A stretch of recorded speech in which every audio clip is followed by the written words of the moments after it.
Hi guys, I wanted to share with you 8 things that I have thrifted recently, either thrifted or gotten at estate sales, but all for thrift store prices. Share with you the items and also just explain to you a little bit about my thought process behind why I got what I got. Let's talk pottery first. I got this little piece of Majolica pottery at Goodwill.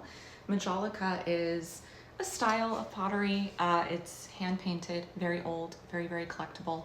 I paid like, I think $2.99 for this.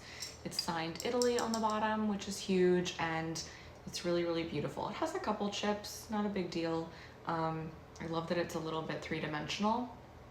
I love little pieces like this. I love a little jar, a little bowl. They're very, very useful. You can put them on top of a stack of books. You can put your keys in them. You could use this as a soap dish, but something like this is so beautiful and so collectible. It would make the most sense to hang on a wall with a bunch of other similar plates, maybe in different sizes.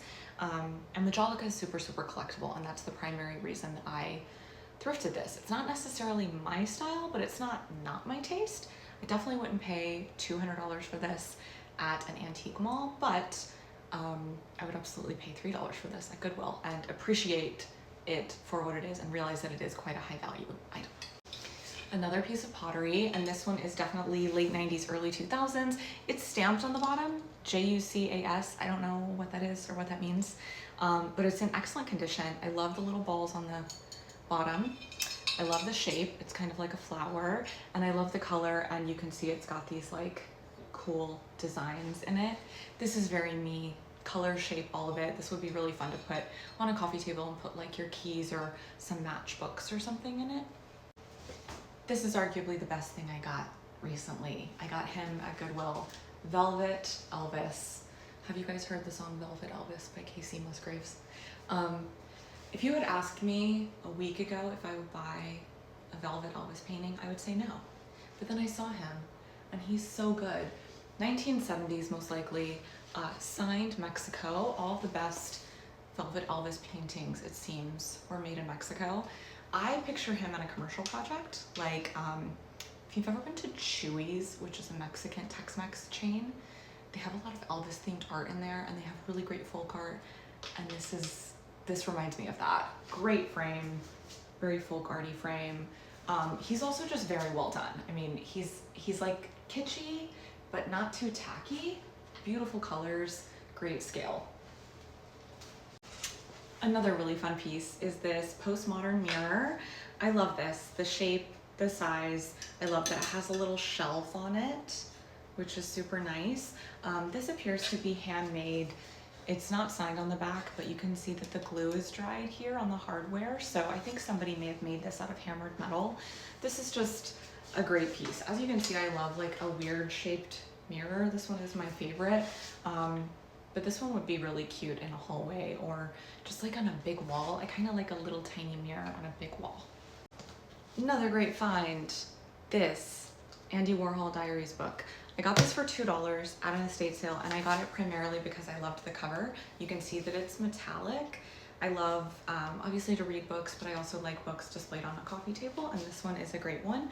But then I looked inside and I realized it's a first edition, printed in 1989, and it's worth hundreds of dollars. So I might sell this, but if I don't care because I only spent $2, and it's great. It's also like just really fun and funny and wild to read about him and his life, because he was wild, you guys.